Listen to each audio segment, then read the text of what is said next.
সম্প্রতি মালদহে গঙ্গা ভাঙন রোধে মুখ্যমন্ত্রী 100 কোটি টাকা বরাদ্দ করেছে। এই প্রসঙ্গে শুরু হয়েছে রাজনৈতিক চাপানুতোর। আশায় রয়েছেন গঙ্গা পাড়ের মানুষজন।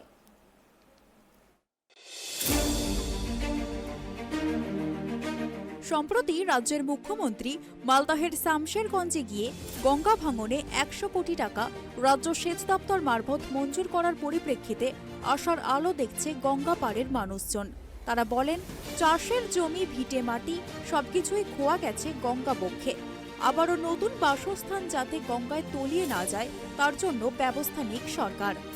শুনুন, আমাদের এখানে নদী ভাঙন দীর্ঘদিনের নদী ভাঙন ছিল। 2000 সাল থেকে নদী ভাঙন শুরু হয়, তাতে 2 কিলোমিটার মতো ভেতরে ঢুকে এসছে। কিন্তু আমরা চেয়েছি, বলার পরে জেলা শাসক দিয়ে, ডিএম দিয়ে, জেলা সভাধিপতি সবাই এসেছিল, এসে দেখাশোনার পরে এই বালির বস্তাতে কাজ হয়েছে। কিন্তু বালির বস্তায় আমাদের এখানে এই বাঁধন টিকবে না, কারণ গতবার বন্যা হয়নি, এবার বন্যা হলে বস্তা নেমে চলে যাবে সব।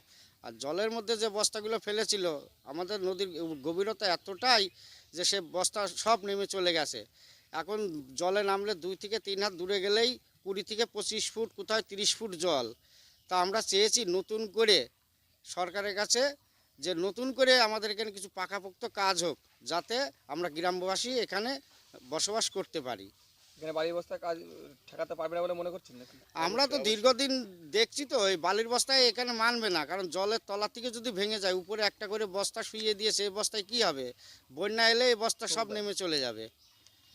হ্যাঁ, সেই জায়গায় আমরা চেয়েছি যে এখানে পাকাপোক্ত কাজ হোক, যাতে গ্রামবাসী বিন্দু হিসাবে আমরা সবাই বসবাস করতে পারি। আমরা গরিব মানুষ, কোথায় যাব ভেঙে গেলে? সেই জন্য সরকারের কাছে আবেদন রাখছি যাতে এখানে পাকাপোক্ত কাজ হয়।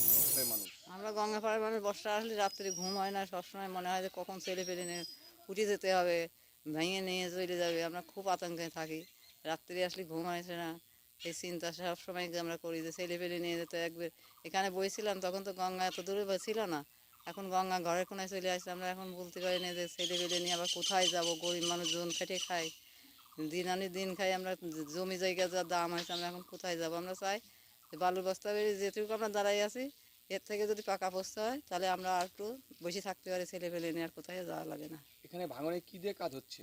ভাঙনে তো বস্তা ফেলে কাজ হচ্ছিল। তাতে কি আতঙ্ক কাটছে না? না না, আমাদের আতঙ্ক কাটে কি করি, রাত্রি তো আর ঘুম আসে না। এখন যা বর্ষা আসতে সামনে, আমাদের মনে হয় কি কখন যেন নামায় নিয়ে চলে যাবে, ছেলে ফেলে নিয়ে শরীর সমর পাবো না। এই গঙ্গাপাড়ার মানুষ কি চাইছেন? গঙ্গাপাড়ার মানুষ আমরা চাচ্ছি যে পাকাপোক্ত কাজ হোক, আমরা যাতে ছেলে ফেলে নিয়ে এখানে বসবাস করতে পারি, আর কোথায় যাওয়া না লাগে। তৃণমূল কংগ্রেসের পক্ষ থেকে এই বক্তব্য সাধারণ মানুষের মধ্যে ছড়িয়ে দিয়ে আসন্ন পঞ্চায়েতের পালে হাওয়া লাগানোর চেষ্টা করছে। তারা বলছেন, এর আগেও বিভিন্ন ভাঙনের ক্ষেত্রে কেন্দ্রীয় সরকারের অধীনস্থ গঙ্গা রক্ষা দপ্তর কোনো ভূমিকা নেয়নি। 100 দিনের কাজসহ বিভিন্ন প্রকল্পে টাকা না পাঠালেও চরম এই অর্থনৈতিক সংকটের মধ্যেও রাজ্যের গঙ্গা পাড়ের মানুষজনদের প্রতি নজর দিয়ে মানবতার নিদর্শন দেখিয়েছেন মুখ্যমন্ত্রী। কেন্দ্রীয় সরকারের পক্ষ থেকে গঙ্গা ড্রেজিং এর কথা শোনা গেলেও 2 বছর ধরে তা চাক্ষুষ করেনি গঙ্গা পাড়ের কোনো মানুষই।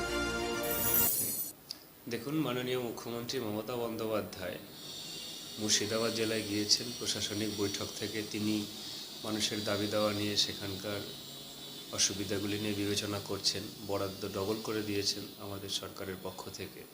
আর নদিয়ার বিষয়টা আপনি যেটা বলছেন, নদিয়াতে মাননীয় মুখ্যমন্ত্রী মমতা বন্দ্যোপাধ্যায় প্রশাসনিক বৈঠকে আমার শান্তিপুরের বিধায়ক ব্রজকিশোর গোস্বামী তিনি গঙ্গা ভাঙনের ব্যাপারটা তুলেছিলেন। সেখানে মাননীয় মুখ্যমন্ত্রী বলেছিলেন যে আমাদের সরকারের পক্ষ থেকে আমরা যতটা সম্ভব বরাদ্দ দিয়ে আমরা গঙ্গা ভাঙনটা রোধ করে মানুষকে রক্ষা করব। কিন্তু তিনি এটাও বলেছিলেন যে বারবার আবেদন করা সত্ত্বেও কেন্দ্রের সরকার, বিজেপি সরকার আমাদের টাকা দিচ্ছে না। শুধু 100 দিনের টাকা বা অন্যান্য বরাদ্দের টাকাগুলো, বাংলা আবাস যোজনার টাকা থেকে শুরু করে, শুধু এই 2-3টে বিষয় না, সার্বিক ব্যাপারে যে অসহযোগিতা কেন্দ্রের সরকার আমাদের রাজ্যের প্রতি করছে, তার মধ্যে গঙ্গা ভাঙন উল্লেখযোগ্য। এবং আমি কৃতজ্ঞতা এবং আন্তরিকভাবে ধন্যবাদ জ্ঞাপন করব মাননীয় মুখ্যমন্ত্রী মমতা বন্দ্যোপাধ্যায়কে। তিনি আমার বিধায়ক শান্তিপুরের ব্রজকিশোর গোস্বামীর আবেদনে প্রাধান্য দিয়ে শান্তিপুরের গঙ্গা ভাঙন সহ নদিয়া জেলার বিভিন্ন প্রান্তের গঙ্গা ভাঙনে মজবুত কাজগুলি করার ব্যবস্থা করে দিয়েছেন। এবং সেই কাজগুলি, আপনি দায়িত্বশীল সাংবাদিক, আপনি সেখানে গেলে সেখানকার মানুষের সঙ্গে আমার বেলগড়িয়া 2 এর স্টর সারাঘর থেকে শুরু করে আপনি 16 নম্বর ওয়ার্ডের কথা বলেছেন, 16 নম্বর ওয়ার্ডেও আমাদের অনগোয়িং কাজ চলছে। এখানে তো বাড়ি প্রস্তাবিত কাজ হচ্ছে, তারা দাবি করছেন যে একটু পাকা করতে হবে। দেখুন, এই যে কোথায় পাকাপোক্ত কাজ হবে, মুর্শিদাবাদের ব্যাপারটা আলাদা। কারণ মুর্শিদাবাদে আমাদের বহরমপুর টাউনে আপনি নিশ্চয়ই গিয়েছেন, আমরাও দেখেছি বহরমপুর টাউনে যে কাজগুলো হয়েছে সেটা টাউনের মধ্যে একরকম ভাবে কাজ হয়, এটা ইঞ্জিনিয়াররা সিলেকশন করে কোথায় কী ধরনের কাজ করতে হবে। আজকে এখানে যেখানে আমি আমার নিজের অঞ্চল বেলঘরিয়া 2 অঞ্চল, আমিও সেখানে গিয়েছি। আমি পঞ্চায়েত সমিতির সেচ দপ্তরের কর্মাধ্যক্ষর দায়িত্বেও রয়েছি। এখানে যে আমাদের বালির বস্তাগুলো দিয়ে গভর্নমেন্টের পক্ষ থেকে যেভাবে কাজ করা হচ্ছে তার পরবর্তীতে ভাঙনের কোনো চিহ্ন মাত্রা নেই সেখানে। অতএব সমাধানটাই উদ্দেশ্য, যেটা আমাদের নেত্রী মমতা বন্দ্যোপাধ্যায় করে চলেছে। তবে বিজেপির পক্ষ থেকে কটাক্ষ করে বলা হয়েছে, সবচেয়ে বেশি নদিয়ায় গঙ্গা ভাঙন হলেও সেখানে ঘোষণা নয়, এমনকি অন্য কোনো জেলার ক্ষেত্রেও এই ধরনের ঘোষণা নেই। আদতেও শামশেরগঞ্জে তৃণমূল কংগ্রেস ধরাশায়ী হয়েছে, তাই ইসলামাবাদ বানানোর জন্য দুধেল গাইয়ের মিথ্যা প্রতিশ্রুতি দিয়েছেন তিনি। আদেও বাস্তবে রূপায়ণ হবে না। গঙ্গা ভাঙন রোধে মাত্র 11% অর্থ রাজ্যের কাছে সহযোগিতা চেয়েছিল কেন্দ্র, কিন্তু সে সহযোগিতা করেনি তারা। সম্পূর্ণ মিথ্যা কথা। কেন্দ্র সরকার রাজ্যের কাছে মাত্র 11% মার্জিন মানি চেয়েছিল গঙ্গা ড্রেজিং এর জন্য, কিন্তু সেটাও তিনি দিতে নারাজ। আর সবচেয়ে বড় কথা, ওখানে গিয়ে মুর্শিদাবাদের টাকার সহযোগিতার কথা বলছেন, বাস্তবে দেবেন কিনা জানি না। আসলে ওখানে মুর্শিদাবাদে উপনির্বাচনে মমতা ব্যানার্জি গোহারা হেরেছেন, সেই কারণে আরেকটা কারণ থাকতে পারে, ওটা যেহেতু ইসলামাবাদ বা দিদির দুধেল গাইয়ের সংখ্যা বেশি, সেই কারণে মুর্শিদাবাদের জন্য কিছু করতেও পারেন, তাও সংশয় রয়েছে। আমরা নিশ্চিতভাবে বলতে পারি সবচাইতে ভাঙন নদিয়া জেলায় বিস্তীর্ণ এলাকায় এবং সবচাইতে বেশি ভাঙন, এবং সেখানে তার করা উচিত। কিন্তু এটা চৈতন্যের ভূমি, এখানে দিদি বহু জায়গায় হেরেছেন, কিন্তু তবুও তার চেতনা ফেরেননি, তিনি এই জায়গায় কিছু করবেন না হিন্দুদের জন্য। আর আসলে তিনি দেওয়ার ক্ষমতার জায়গাতেই নেই। মেলা খেলা করে শেষ হয়েছে ঋণগ্রস্ত রাজ্য, কোনো প্রকল্পের কেন্দ্রীয় সরকারের হিসাব দিচ্ছেন না, সর্বক্ষেত্রে চুরি একের পর এক ধরা পড়ছে, তাতেই তিনি ব্যতিব্যস্ত। তাই প্রশাসনিক দিকে তার মন নেই।